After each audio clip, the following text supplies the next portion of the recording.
निर्दलीय विधायक बलजीत यादव एक अनोखा प्रदर्शन कर रहे हैं। वे सुबह से लेकर शाम तक लगातार जयपुर में दौड़ लगा रहे हैं और इनकी मांग यही है कि युवाओं के भविष्य के साथ सरकार खिलवाड़ नहीं करे, उन्हें नौकरी दे, साथ ही किसानों की बात भी लगातार करें। बलजीत यादव खुद हमारे साथ हैं, फिर से एक बार दौड़ लगा रहे हैं आप सुबह से लेकर शाम तक। क्या डिमांड है आपकी? देखिए, वही डिमांड है। पहले भी सरकार को कहा था कि राजस्थान का बेरोजगार है, वो खून के आंसू रो रहा है। वो बेचारा सरकार की तरफ देख रहा है कि सरकार उसके टूटे हुए सपने की सिसकी को महसूस करेगी, लेकिन सरकार को शायद उसकी पीड़ा दिखाई नहीं दे रही है। युवा बार बार सड़कों पे आता है, गुहार लगाता है कि सरकार हमारे साथ न्याय करो, लेकिन न्याय मिल नहीं रहा है, ना राज्य सरकार से ना केंद्र सरकार से। किसान मजदूरों के बच्चों को रोज़गार दे नहीं रही है सरकारें, और किसान को खेत में पानी नहीं है, सूखता जा रहा है, बिजली मिल नहीं रही है। जब बिजली का समय फसल का आता है, बिजली गुल हो जाती है, ट्रांसफार्मर मिलता नहीं है, खाद मिलता नहीं है। किसानों के बच्चों की परीक्षाएं आती हैं तो रात में बिजली काट दी जाती है कि 6 बजे से 10-11 बजे बिजली नहीं आएगी, सुबह 4 बजे बिजली कट जाएगी।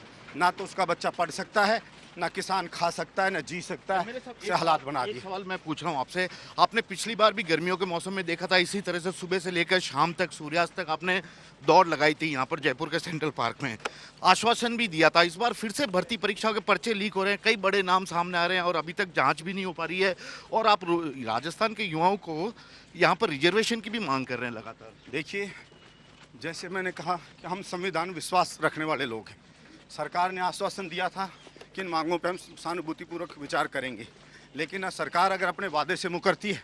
मुख्यमंत्री जी ने मुझे वचन दिया था राज्यसभा चुनाव के वक्त कि हम बिल ला करके कानून बनाएंगे कि राजस्थान के स्थानीय जवानों को, हमने मांग की थी कि सरकारी भर्तियों में 90 से 100% आरक्षण मिले, प्राइवेट कंपनियों में कम से कम 75% का आरक्षण मिले, क्योंकि 22 राज्य ऐसे हो गए हैं जिसमें राजस्थान के युवाओं का सिलेक्शन रेट 0 है। अलग अलग स्टेट ने वहाँ के स्टेट के हिसाब से कानून बना के दूसरे स्टेट के बेरोजगार युवाओं को नौकरी पाने से रोक दिया है कि हमारे यहीं के लेंगे। सुप्रीम कोर्ट ने भी उनके ऊपर मोहर लगा दी है।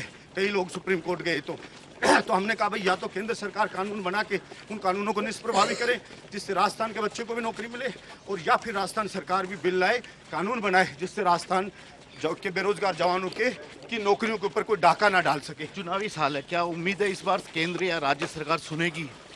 देखिए, कोई भी सरकार बने किसी भी पार्टी की, 4 साल तक ये किसी को नौकरी देते नहीं है।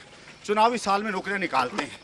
केंद्र में भी बजट सत्र चल रहा है, यहाँ भी बजट चल रहा है। मैं सरकार से मैंने मांग की है कि 5 लाख भर्तियाँ एक साथ सरकार निकाले और केवल घोषणा ना करे, 2 महीने का टाइम दे, डेट दे, उस पर एग्जाम ले, 2 महीने बाद रिजल्ट दे, और उसके 6 महीने बाद 6 महीने यानी कि टोटल परीक्षा करवाने, घोषणा से लेकर के ज्वाइनिंग तक का 6 महीने का पीरियड में उसको ज्वाइनिंग दे दे बेरोजगार युवा को, जो भी सेलेक्ट हो उसको, और भर्ती जिस चीज़ की हो उसके मुताबिक ही सरकार पेपर दे।